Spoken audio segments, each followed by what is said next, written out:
Welcome to Then and Now, brought to you by the UCLA Luskin Center for History and Policy. We are dedicated to studying change in order to make change, linking knowledge of the past to the quest for a better future. Every week, we interview thought leaders, historians, researchers, and policymakers about what happened then and what that means for us now. Welcome to Then and Now, a podcast sponsored by the Luskin Center for History and Policy at UCLA. My name is David Myers. I teach in the UCLA Department of History and direct the Luskin Center. Our guest today is Peter Beinart, noted journalist, editor-at-large at Jewish Currents magazine, contributing writer at The Atlantic, former editor-in-chief of The New Republic, and a professor of journalism at the City University of New York. Peter Beinart is also one of the keenest observers of American foreign policy and politics, with a special interest in American Jewish affairs and the Israel-Palestine conflict. Welcome to Then and Now, Peter. My pleasure. Thanks for having me. So you published last week two related and very provocative pieces, one a longer piece in Jewish Currents, and then an op-ed in the New York Times, in which you professed that you had abandoned faith in the two-state solution and called for a single binational state in Israel-Palestine. And there's a little bit of backdrop to this story because 10 years ago, almost to the month, in June 2010, you published in the New York Review of Books, The Failure of the American Jewish Establishment, which had a huge impact, especially among younger Jews in this country. In that piece, you criticized American Jewish communal institutions for offering a sanitized view of Israel to young Jews. So I'm interested to know what over the past decade has changed. What has this decade wrought by way of changes in your own thinking from that seminal essay in June 2010 to the pair of essays last week? Thanks. Well, I suppose the most obvious thing is that we've moved further away, I think, by any honest analysis from the idea of a Palestinian state alongside a Jewish state. And the single biggest reason for that, I think, has been the fact that the Israeli government has continued to subsidize Israeli Jews to move into the West Bank and to build an entire infrastructure which is entirely inconsistent with the notion of this being a temporary enterprise.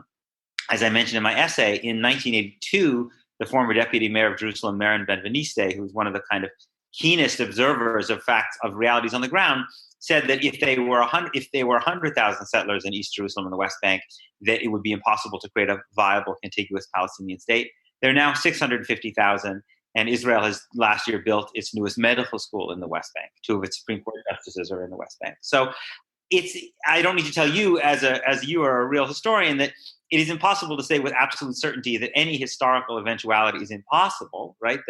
The Austro-Hungarian Empire could come back too, but I think it's certainly the case that that the two-state solution has become much harder to achieve. And I think what's happened also is that as Israel's control has become more permanent, people have defined down what a Palestinian state would mean, such that it would have kind of ever less contiguity and ever less sovereignty, and therefore I think wouldn't actually, even if by some miracle Palestinians would consent to that, I don't think it would actually be necessarily even the beginnings of a lasting solution to this conflict. So watching all of that, I began to think that I was making arguments that were less and less convincing, and that I needed to start thinking about alternatives. I didn't have alternatives, but I began to read a lot of writing in various areas. And over the course of writing, I began to see the outlines of an argument that is by no means original to me, but I tried to repackage some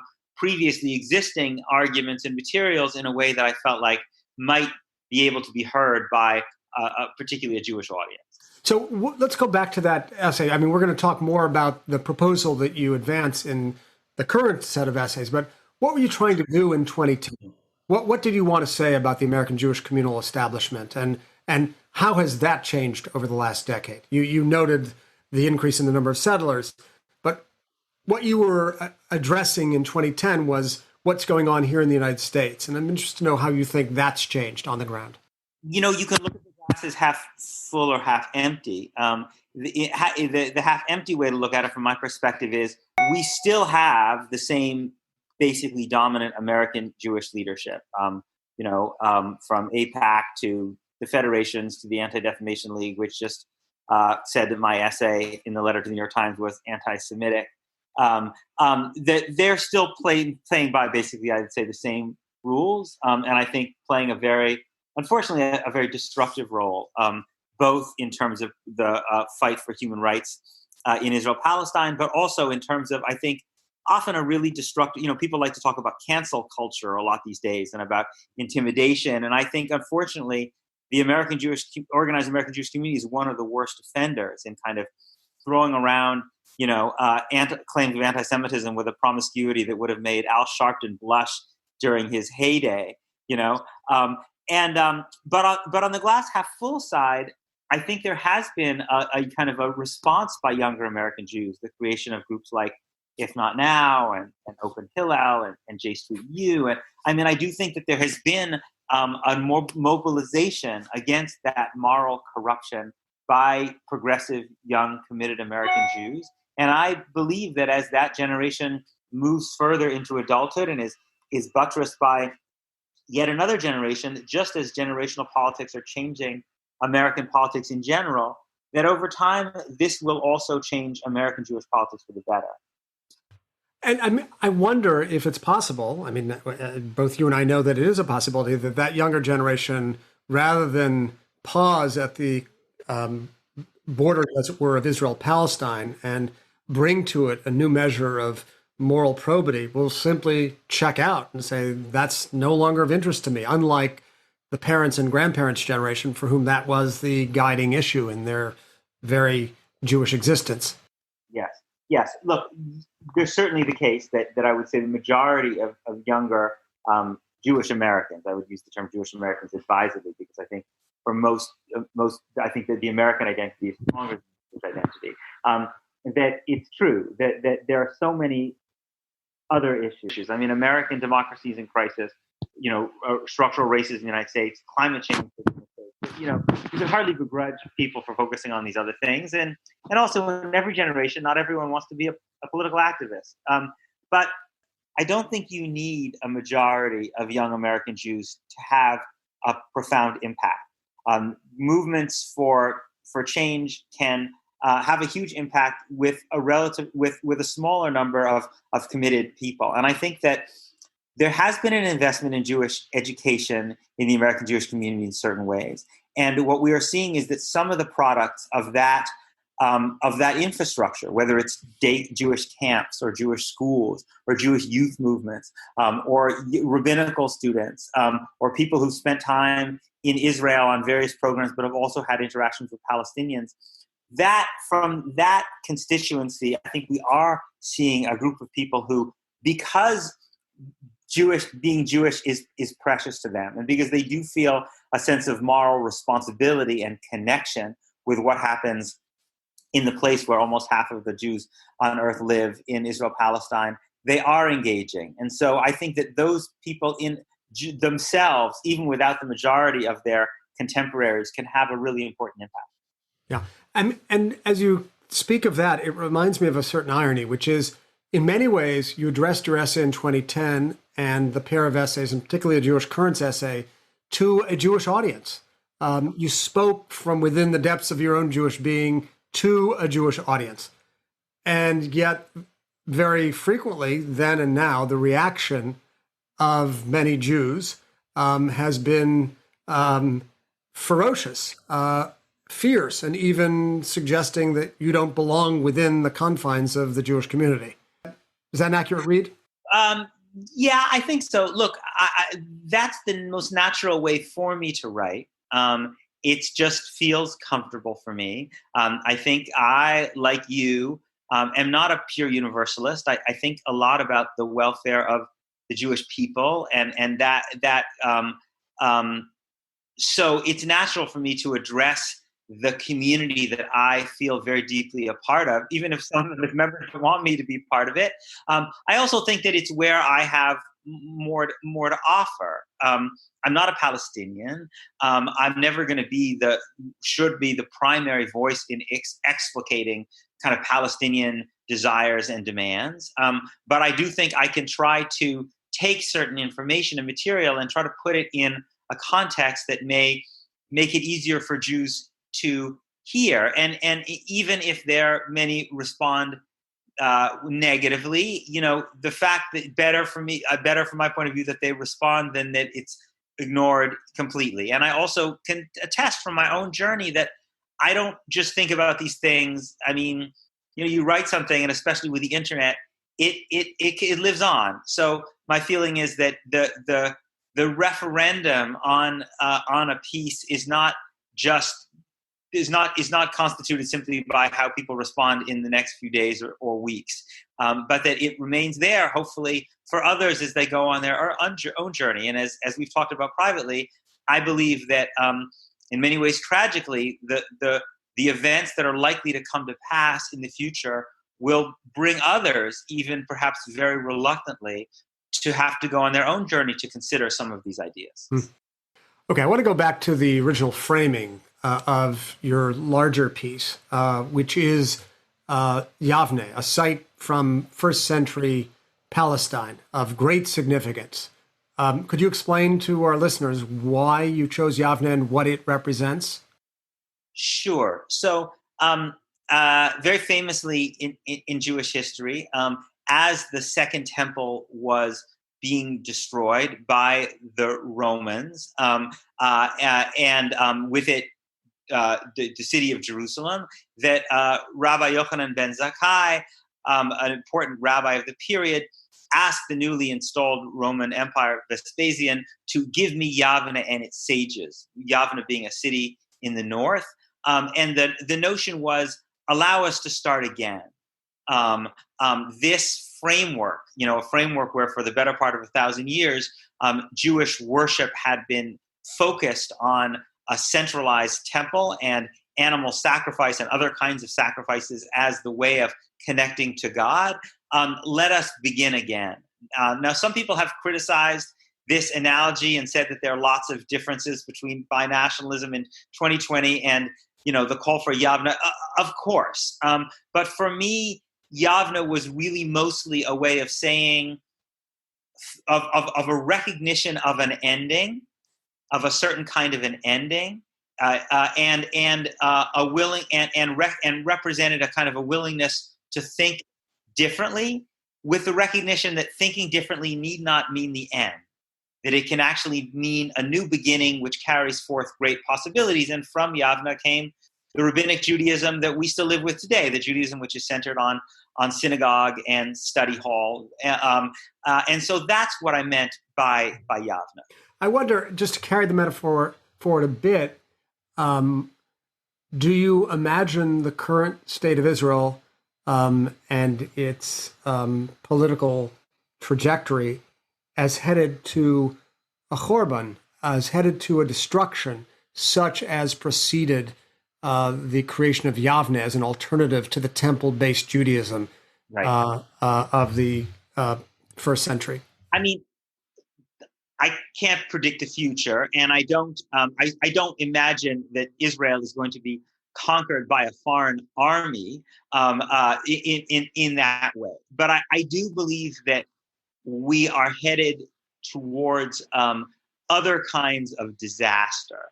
As moral disaster, and I think ultimately a disaster for Palestinians that will also ultimately be a disaster for Jews. The argument that I make in my piece is that I think we have been lulled into a false sense of complacency by the 15 years or so since the Second Intifada being a period of relative quiescence. It seems to me only logical that if you're holding millions of people who lack basic rights, that is a recipe for intifadas, for uprisings, and that it's not. It may be that we have cycle after cycle. It may be that as happened in apartheid South Africa in the 1980s, there's an uprising that never ends. It just becomes a permanent feature of the reality. And as I argued in my piece, I very deeply worry that once Israeli leaders see that the status quo is not actually tenable, it looks tenable now, but once there's a Palestinian uprising and it's clear that it's not tenable, particularly if that uprising is violent, that it may bring to the fore calls for mass expulsion. And one of the things that I was really struck by in the response to my essay was that many Jews thought that was a lunatic claim, but I didn't hear any Palestinians saying that they thought it was an impossible claim. They remember, in the same way that African Americans often understand things about the deep structure of the United States, which made them easier for them to imagine Donald Trump being president. I think Palestinians have an easier time imagining recognizing this is in Israel's historical DNA. And so for me, that would be the equivalent of this historic calamity that I reference in 70 CE. Mm. So just thinking of historical DNA, let's move forward in time to the late 19th and 20th centuries, because one of the things that you offer in your essay is a kind of rereading or revision of the standard account of Zionism. And I think it's interesting to note that while you are criticized vigorously, in some cases bitterly, by many in the Jewish community, it's important to you to hold on to the idea of Zionism as possessing some merit. And the way you do that is by offering a kind of revision of the standard account of the history of Zionism, which draws heavily on a historian based at the Hebrew University, Dmitry Shumsky, in his book, Beyond the Nation State. I'm wondering if you could describe for us that revised history of Zionism that you're advancing. Yes, and I should say that you yourself, David, were a crucial guide for me in this, since this is material that you have forgotten more about than I will ever know. The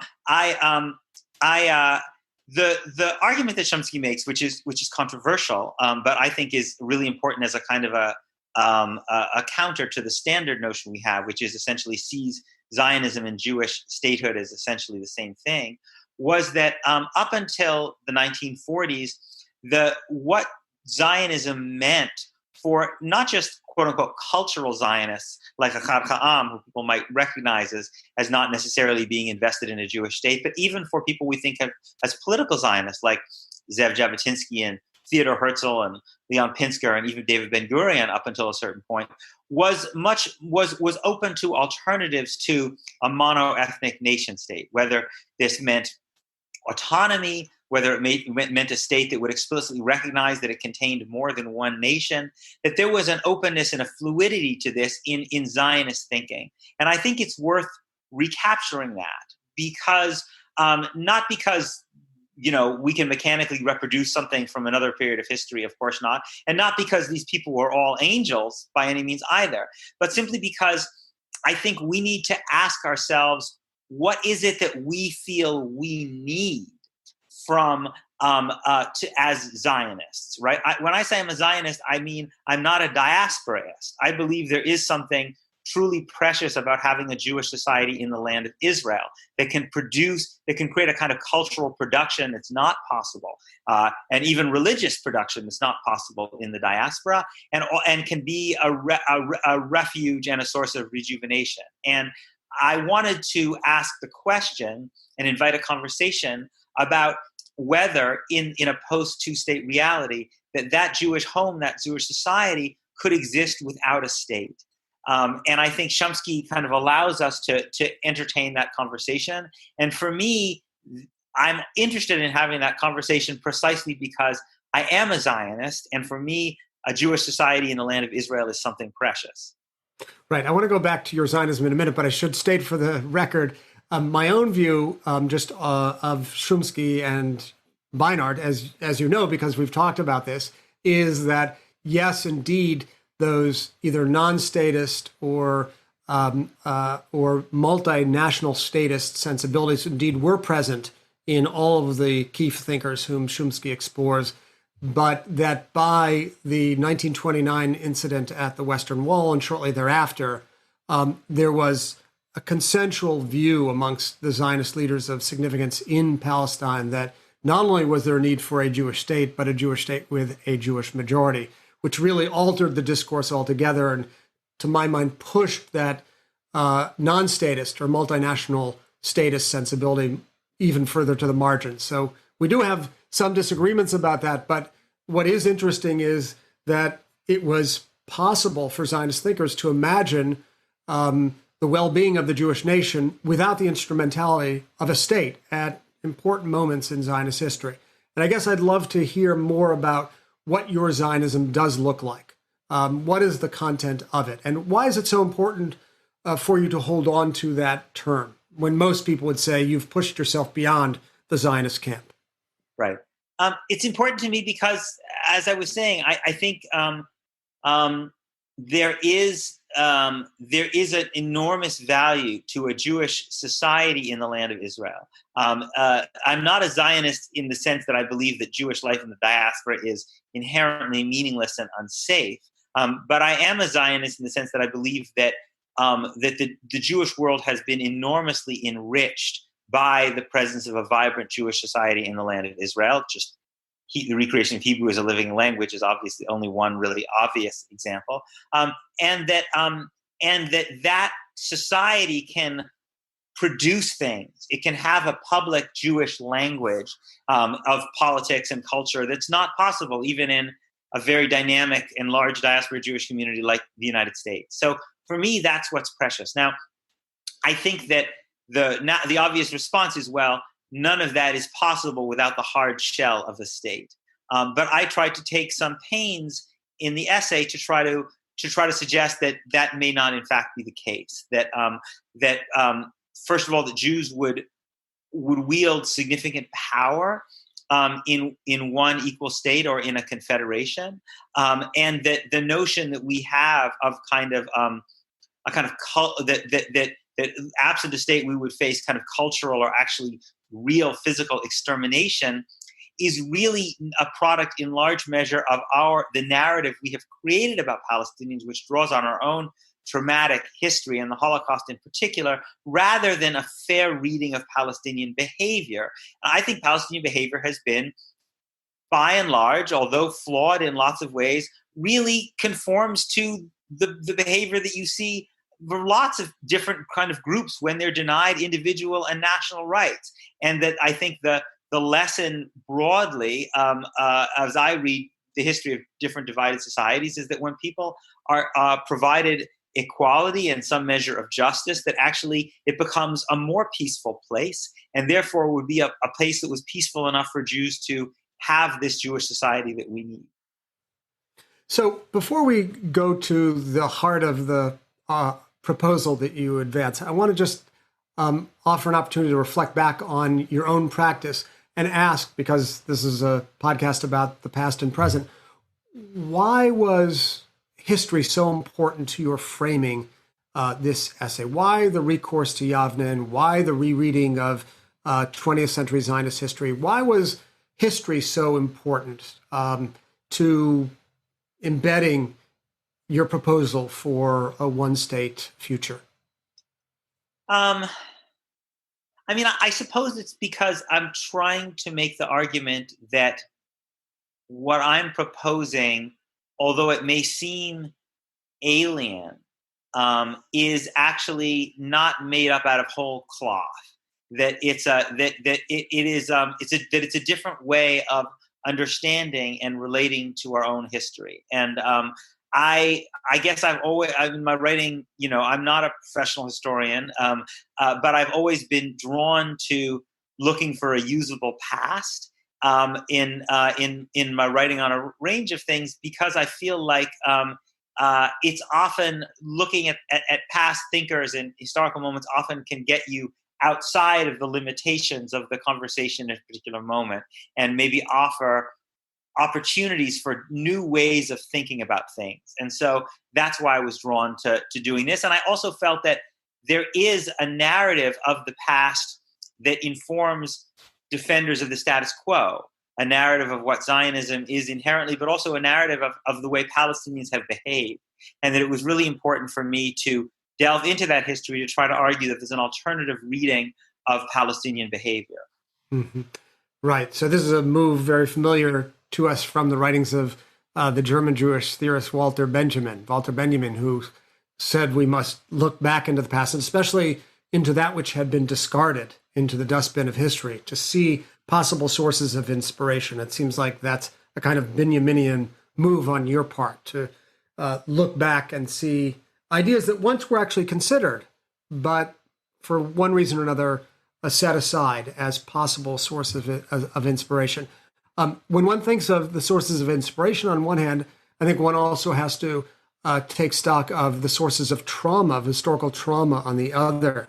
And both peoples, Israeli Jews and Palestinians, have been beset by very great traumas. I'm just wondering what place you think trauma plays in understanding where we are today.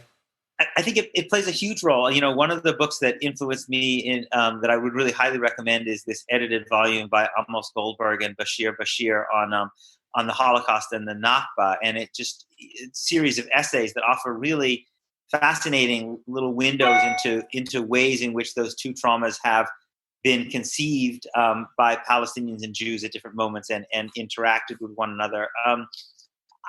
One of the arguments that I make in the piece is that the Holocaust lens, the notion that the Holocaust is our template for how Palestinians will behave, and not just Palestinians, pervades a lot of Jewish discourse, even when we're not necessarily always entirely consciously aware of it. I couldn't help but chuckle that in response to an essay that argued that the Holocaust lens was dominated our discourse in ways that dehumanized Palestinians and made equality seem like a path to genocide, that the response from Alan Dershowitz was to write a column called Beinart's Final Solution.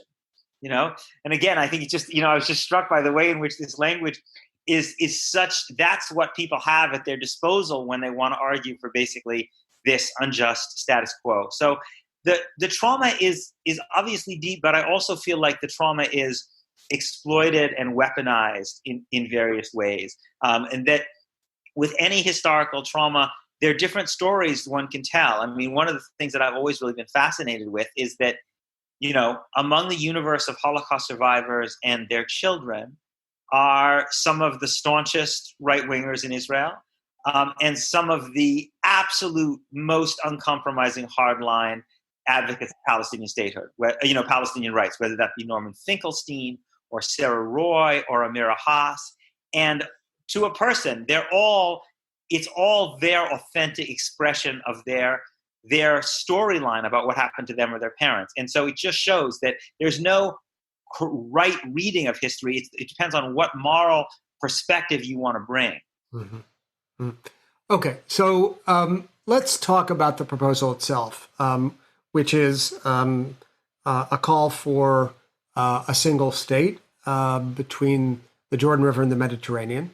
And you've told us a little bit about how you got to that conclusion. You said the Israeli settlement project has essentially erased the Green Line and rendered impossible the idea of two contiguous states. What else goes along with your vision of a single state beyond the territorial determinism, as it were, of the settlement project? What else is embedded in it that we should know about? And I should say that one of the things I tried to leave open in the essay was the possibility of confederation, which could be two states that allowed free movement. I think that there are a couple of things. I think one of the things that, even if the classic traditional two-state solution as conceived of by most Jews, which would be a state with minimal refugee return, if any, were possible, it's important to remember its limitations and the issues that it cannot solve, right? Which is to say, the desire for the right of return for Palestinians is profound, and it's possible, again, that if even if you had a Palestinian leadership that would sign that away, that the inability to bring that to fruition could have been a big problem for the two-state solution. There's also the problem of Palestinian citizens of Israel. We in the Jewish community have often a tendency to talk about Palestinians as if they only live in the West Bank, Gaza, maybe East Jerusalem. Only about a third to 40% of Palestinians live in those places, right? There's a huge Palestinian diaspora, and there are also Palestinian citizens of Israel who, the vast majority of whom will never be comfortable living in a Jewish state where they feel and are second-class citizens. So the advantage of an equal state or even confederation that allows free movement is it allows for refugees to return. It allows for Palestinian citizens to have equality.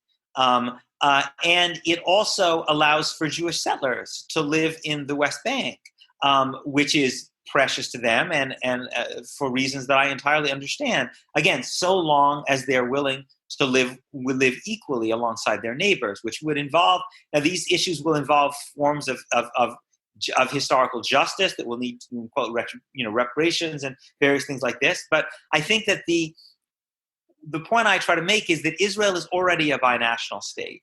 It's already a state that controls two peoples of roughly equal population. So the question we have to ask ourselves is this going to be a more stable and peaceful binational state if everyone has the right to have a voice in its government, or if one population is overwhelmingly blocked from having basic rights? So that's the broad framework. One could get into more details about specific parts of it, but that's the broad vision I tried to lay out. So just one specific part I'd like to ask you about, and then maybe another. Do you imagine that Jews would have a right of return as well as they do under the law of return in the current state of Israel? Meaning Jews from anywhere in the world, because of the historic links to the land of Israel, should have the right to an expedited path to citizenship, as is the case in the current state of Israel. Right. It's interesting to see how Palestinian writing deals with that question. I was interested when I was reading. So Ali Abu Nima, for instance, in his book One Country, says that you should have a full right of return for Palestinian refugees and a full law of return for diaspora Jews. Edward Said in 1990 says that both of them need to be moderated and trimmed to some degree. I guess what I would say is this. I believe that what is precious and must be enshrined in some kind of constitutional and political system is the right that Israel can be a refuge for Jews in distress. That Israel must be a country that will keep its doors open to Jews who feel they have no other place to go or who are in peril in any way. And that Israel-Palestine should also feel that it has a kind of obligation to the welfare of Jews around the world, just like it would have an obligation to the welfare of Palestinians around the world. That is not to say, that does not require maintaining the law of return exactly as it exists today.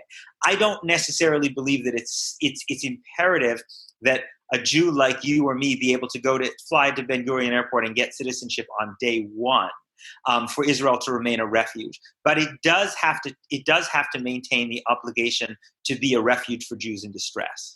And that would be premised on either very strong structural features or the goodwill of the successor regime. How realistic is that? How realistic would, say, a power-sharing scheme as it evolved over the course of 50 or 100 years, how open could you imagine a majority Palestinian population and presumably regime be to that idea of that entity as a place of refuge for Jews in times of duress? Right. Look, this is what people will say. You have in mind this utopian vision, and sure. Some of the core premises don't necessarily work out. Right. Look,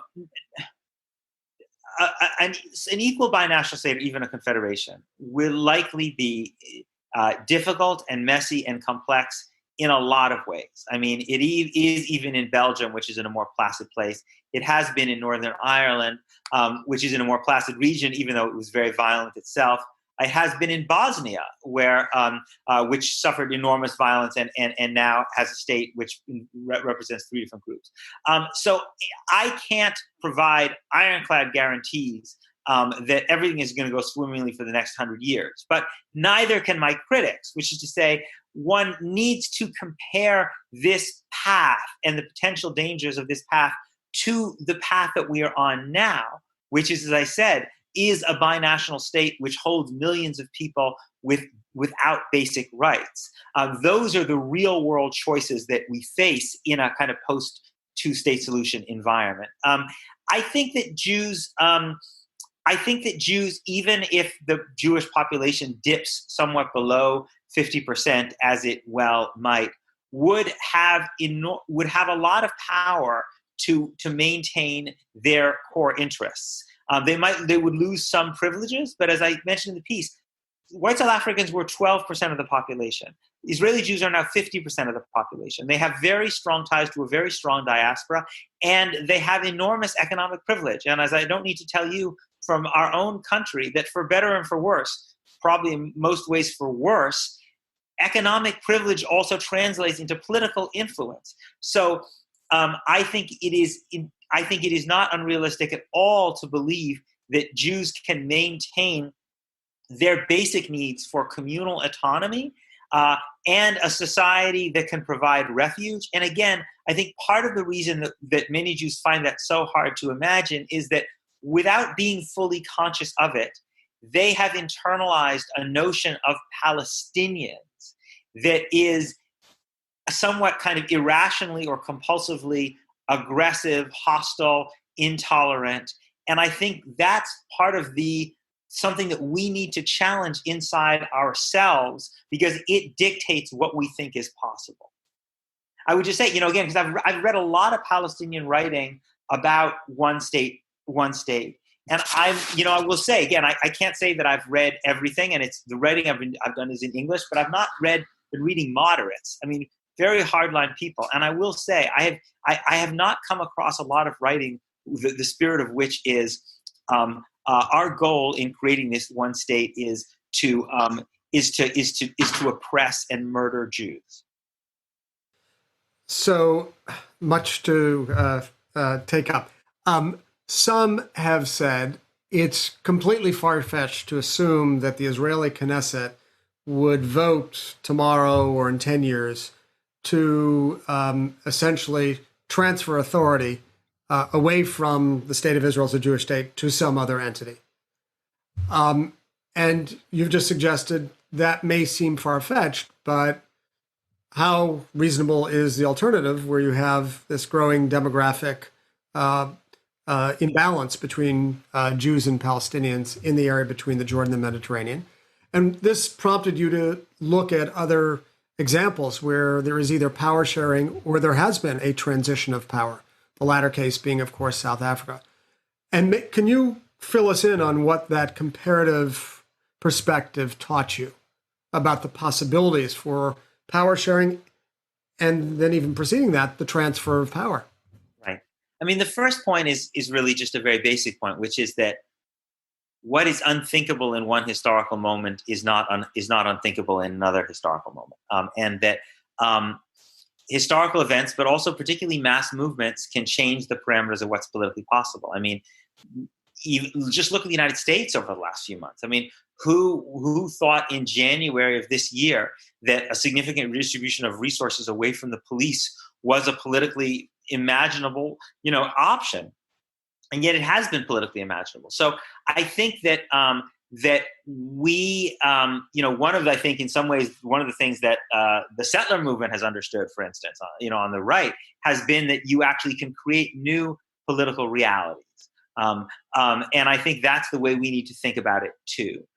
So that's certainly something which becomes very clear. And it's not, and what's striking is, again, if you look at Northern Ireland or you look at South Africa, it's not like even with, a decade before South Africa's first free election in 1984, or a decade before the Good Friday Agreement in 1988, it seems really hard to imagine, almost unimaginable, right? In a relatively short period of time, that transition takes place. Now, of course, in those situations, in different ways, the status quo became unsustainable. The status quo doesn't feel unsustainable for the Israeli political leadership now. It feels quite sustainable. But I think it is our job, as Frederick Douglass famously said, power concedes nothing without a demand. I think it is our job, Palestinians will lead that movement, to be part of a movement that in a moral and nonviolent and even loving way makes that demand.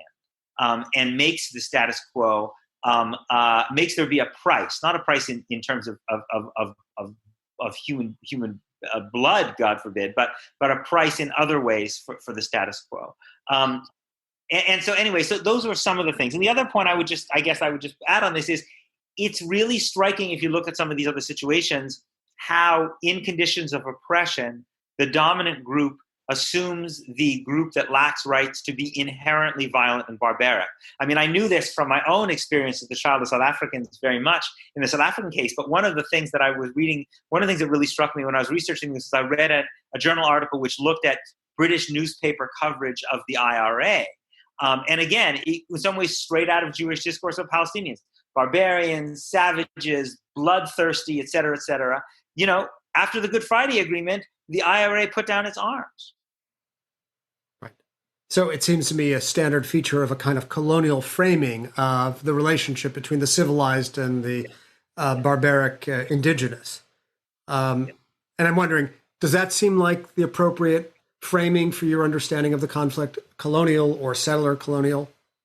So I guess I would say a couple of things. I feel like my answer is kind of yes, but. I mean, in the West Bank, there are obviously clearly colonial features in the sense that you have a large population that are subjects of a state, but not citizens of a state. That's a kind of classic colonial situation. It's also true that if you look at the Zionist movement more generally, that there are clearly settler colonialist features. You've got a population largely coming from Europe with the support of what was then the most powerful European country, the British, enshrining the Balfour Declaration, you know, and you also have a process of a kind of language of civilization, of bringing progress to a quote unquote benighted, you know, population, and then you have a process that you have a dispossession. So these are all, and you know, and as you again, you know better than me, it was not, many Zionist leaders were not shy about talking about colonialism as if it was a positive term, right?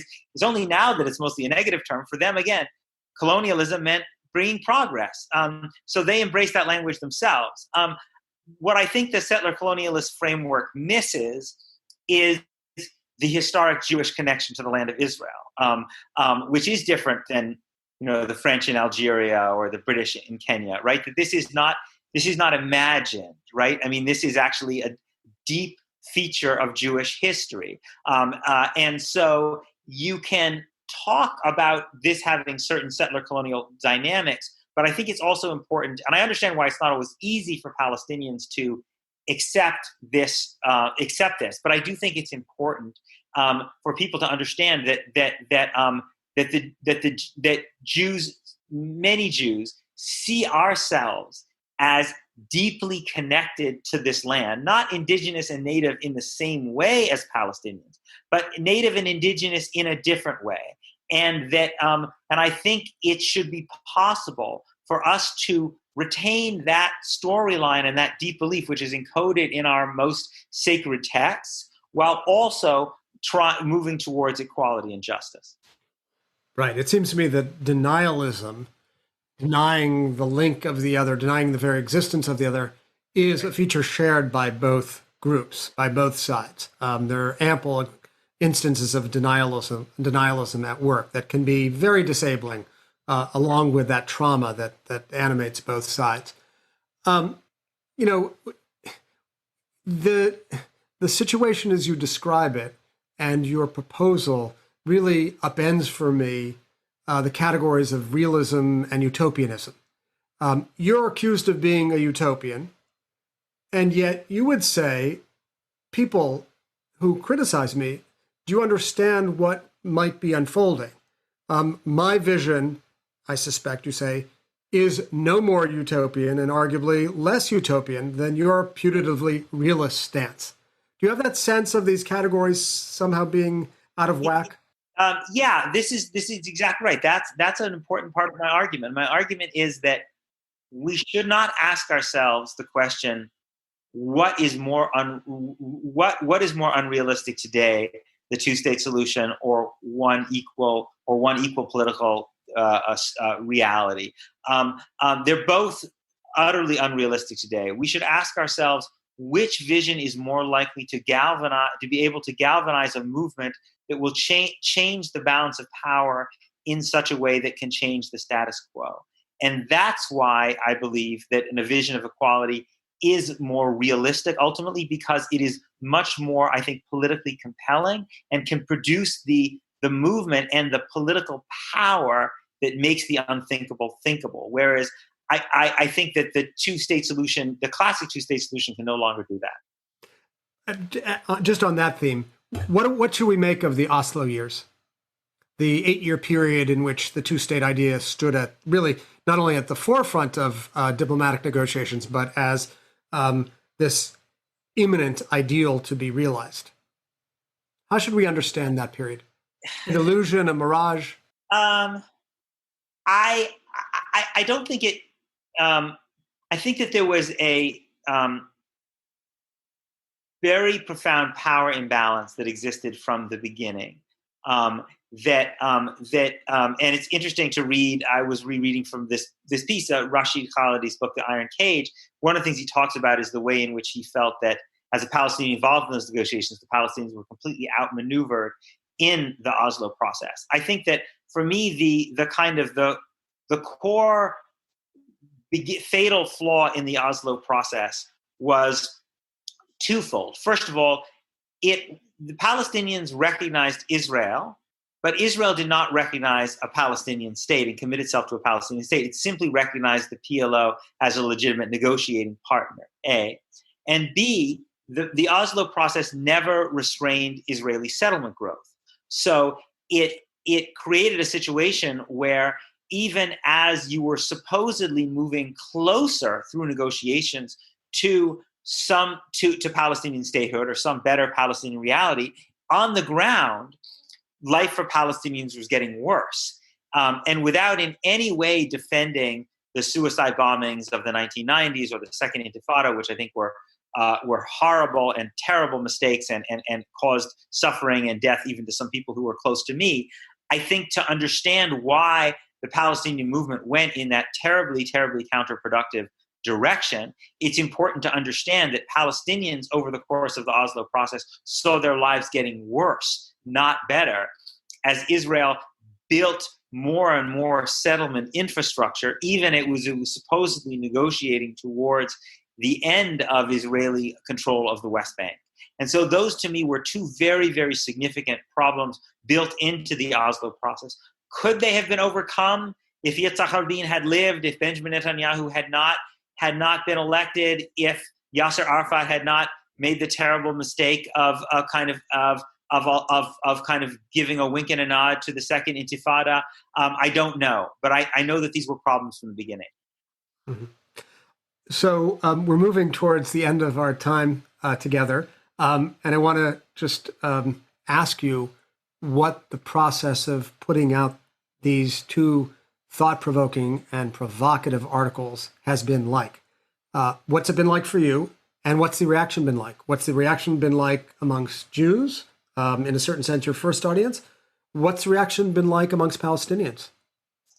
It was a grueling process, kind of intellectually and emotionally in a lot of ways. I mean, I felt like I was going, felt like I was jumping off a cliff a little bit, and I spent a lot of time. I felt sometimes like I was crossing a Rubicon, but part of my own mind and heart were still left back on the other side of that Rubicon. That I was internally torn about things, and it sometimes remain that way. I have different, like all of us. I feel like I have different voices in my head. Sometimes I associate them with different people from my past or my family, who speak in different voices. But I guess I tried in some ways to just kind of ask myself in basic ways, sometimes while I was praying, just, is this the right thing to do?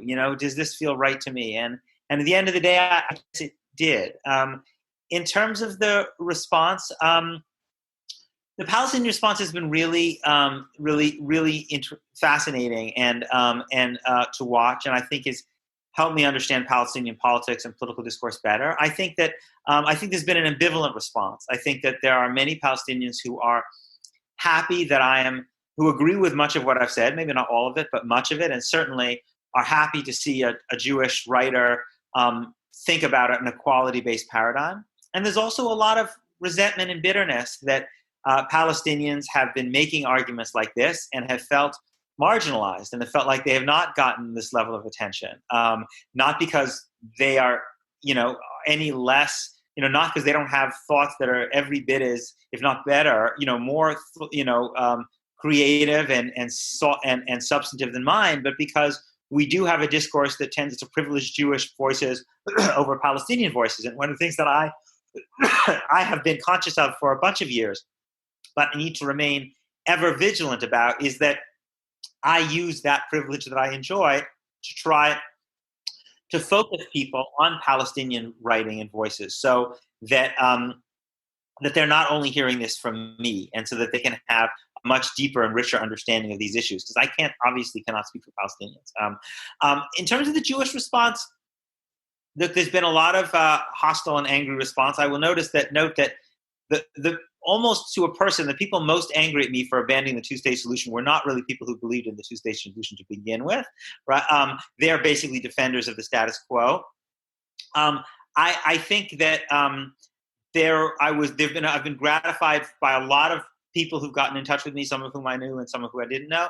And I also feel that my hope is that there's a category of people who were losing faith with the two-state solution, but didn't necessarily have an alternative they could think of. And at least this maybe helps them enter into that conversation, even if they're not ready to sign up on the dotted line yet, that it moves that conversation forward for people who might have felt they were at a bit of a dead end, as I had felt. So, final question. As we noted, you drew heavily from the past in framing this set of essays. And so I'm wondering, what for you is the most important lesson to carry from the past? What do we learn from the past that you think is important to bear in mind, either in this particular case or as a general matter? One of the things that I've been struck by again and again, both again from my own life, spending a good part of my childhood in apartheid South Africa, to more recently in the United States in the wake of the Me Too movement and the Black Lives Matter movement, is that people who have privilege often can be willfully blind to things that are right in front of them, or can just come to accept things as the way they are, part of the furniture, right?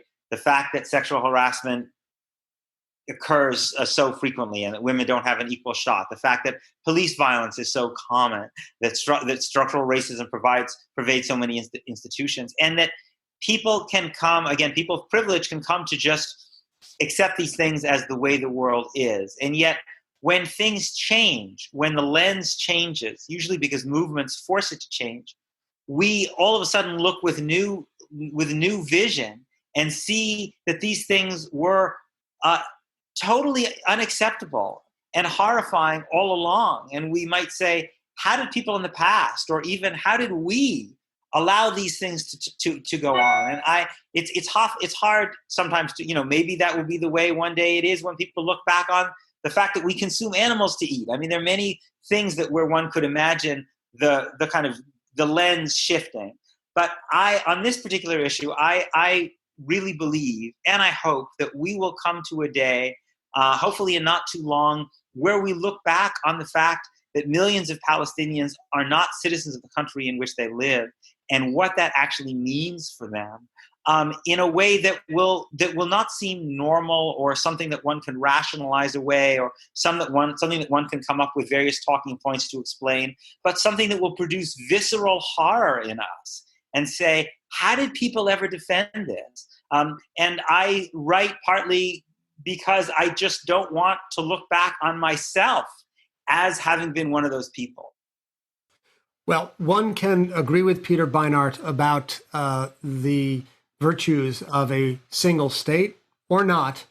But what is absolutely the case is that his two essays that appeared last week in Jewish Currents and the New York Times really call to us to expand our political imagination beyond the existing limited repertoire of choices. And I encourage all of the listeners out there to read both of these important essays.